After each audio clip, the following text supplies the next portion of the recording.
അൻ സ്വലാത്തിഹിം സാഹുൻ. അവർ സമയത്ത് നിസ്കരിക്കത്തില്ല, തോന്നുമ്പോൾ നിസ്കരിക്കും, എങ്ങനെയെങ്കിലും അശ്രദ്ധമായി നിസ്കരിക്കും. അതുകൊണ്ട് മറ്റുള്ളവരെ കാണിക്കാൻ വേണ്ടി നിസ്കരിക്കും. ഇപ്പോൾ ഉദാഹരണത്തിന് ഇപ്പം നിങ്ങളുടെ മോലാൾ ഇവിടെ ഉണ്ട്, അബ്ദുള്ള ഉണ്ട്. അബ്ദുള്ളയെ കാണിക്കാൻ വേണ്ടി എന്നാൽ നിസ്കരിച്ച് കളയാന്ന് വിചാരിച്ചിട്ട് പോയി എനിക്ക് നിസ്കാരം ഉണ്ടെന്ന് പറഞ്ഞ് നിസ്കരിക്കുക എന്ന് പറഞ്ഞാൽ അങ്ങനെയുള്ളവർക്ക് ഭയങ്കര നാശമാണ്. നിസ്കരിക്കാൻ നമ്മളോട് അള്ളാഹു പറഞ്ഞത് അള്ളാഹുവിന് വേണ്ടിയല്ല. ഇപ്പോൾ നിങ്ങളിവിടെ രാവിലെ വന്ന് ജോലി ചെയ്തു, കുഴഞ്ഞ് ക്ഷീണിച്ച് വിയർത്ത് ഒരു വല്ലാത്ത ഒരു അവസ്ഥയിലായി, ഒരു കസ്റ്റമറൊക്കെ തോന്നി ഒരു ക്ഷീണം ഉണ്ടാവല്ലോ. ആ സമയത്താണ് നമ്മളടുത്ത് പറയുന്നത്, എന്താ പറയുന്നത്, പോയി മുഖം കഴുകു, ഉപ്പിളിക്ക് കൈയും കാലും കഴുകു, ഒന്ന് റിലാക്സ് ചെയ്യ്, എന്നിട്ട് ആ ഫാനിൻ്റെ അടിയിൽ പോയി നിന്നിട്ട് ഒന്ന് എക്സസൈസ് ചെയ്യ്, അല്ലേ?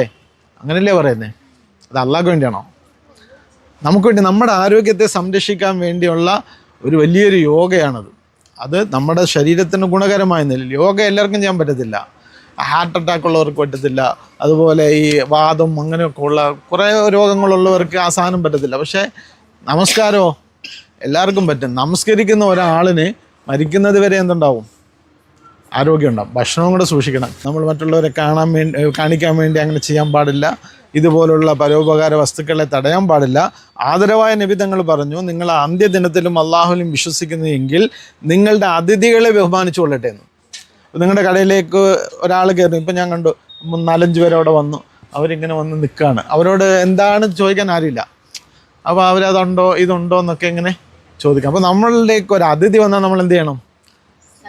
നമ്മുടെ കസ്റ്റമർ അല്ല, നമ്മുടെ അതിഥിയാണ്. അവരെ നമ്മൾ ബഹുമാനിക്കണം. എന്താ വേണം, എന്തുണ്ട്, എങ്ങനെയാണ്, എവിടുന്ന് വരുന്നു, വീട്ടിൽ ആരൊക്കെ ഉണ്ട്, അല്ലേ, മക്കൾ എത്ര മക്കളുണ്ട്, മക്കളെ എവിടെ കെട്ടിച്ചു, ഇവിടെയാണ്. അവരുമായിട്ട് നമ്മളൊരു വലിയ ഒരു അടുപ്പമുണ്ടാക്കണം. ഞാൻ തന്നെ അതുള്ള ഒരു വീഡിയോ നിങ്ങളെ കാണിച്ചെന്ന് തോന്നുന്നു. ഒരു ഓണത്തിന് സാധനം എടുക്കാൻ ചെന്ന കടയിൽ അയാളെ കൊണ്ട് ചുരുക്കി പറഞ്ഞാൽ അയാളുടെ ഓണം സന്തോഷമാക്കി കൊടുത്തത് ആരാ? 55 വയസ്സുള്ള താത്തായ. ഓണം അയാൾക്ക് കാരണം ഇന്ന വസ്തുക്കൾ വേണം, അതങ്ങനെയാണോ, ഇതുകൊണ്ടുണ്ടെങ്കിൽ കൊള്ളാം, ഈ പർദ്ദയുടെ കൂട്ടത്തിൽ ഇത് മാച്ചാവും, അതങ്ങനെയുള്ളൂ, ആ കൊച്ചുമോക്ക് ഇത് പറ്റും, മോക്ക് ഒരു പ്രെയർ ഡ്രസ് അവിടെ ഉണ്ട്, അത് ഒന്ന് എടുത്ത് എങ്ങനെയായിരിക്കും.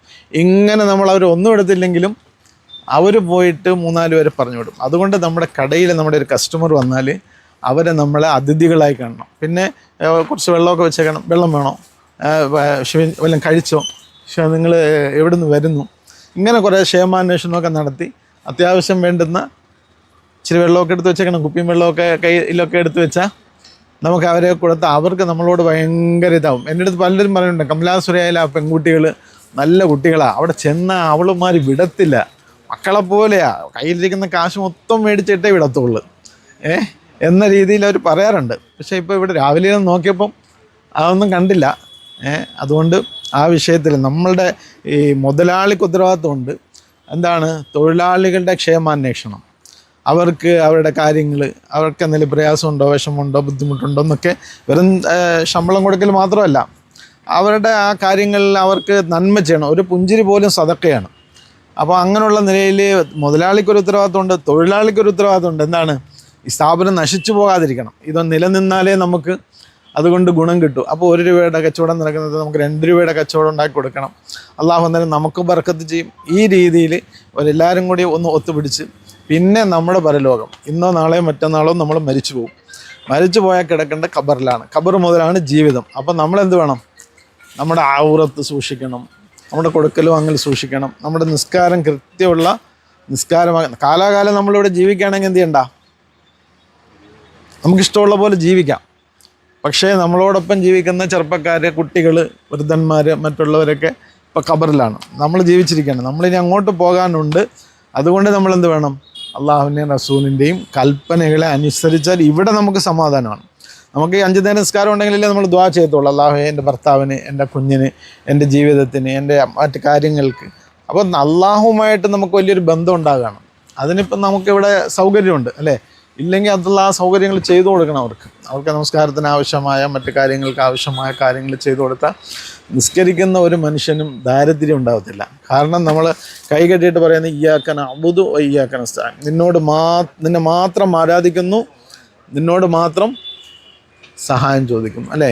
മക്കളായാലും ഭർത്താക്കന്മാരായാലും, അല്ലെങ്കിൽ ഇനി ഭർത്താക്കന്മാരെ കിട്ടാനുള്ളവരാണെങ്കിലും അള്ളാഹുവിനോടാണ് നമുക്ക് ചോദിക്കാനുള്ളത്, അള്ളാഹുവാണ് തരാനുള്ളത്. അപ്പോൾ അതുകൊണ്ട് നമ്മുടെ ജീവിതത്തിൽ ആ നിലയിലുള്ള ഒരു സൂക്ഷ്മത ഉണ്ടാവണം.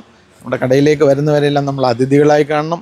അവരുമായിട്ട് അവരുടെ ക്ഷേമാന്വേഷണങ്ങൾ നടത്തി അവരുടെ കുടുംബത്തെക്കുറിച്ചൊക്കെ ചോദിച്ച്, ഇപ്പോൾ നിങ്ങളുടെ വീടിൻ്റെ അടുത്തുള്ളവരോടത്തൊക്കെ ഒന്ന് പറയണം, അവിടെ നാലിനെ പറഞ്ഞുകൊണ്ടെന്നൊക്കെ പറഞ്ഞ് അവരെ നമ്മളുമായിട്ട് വലിയ അടുത്ത ആളുകളാക്കി മാറ്റേണ്ട ഒരു വലിയ കടമയും നമുക്കുണ്ട്. അള്ളാഹു നമുക്ക് തൗഫീഖ് ചെയ്യട്ടെ. ശരി എന്നാൽ. അസ്സലാമു അലൈക്കും വറഹ്മത്തുള്ളാഹി.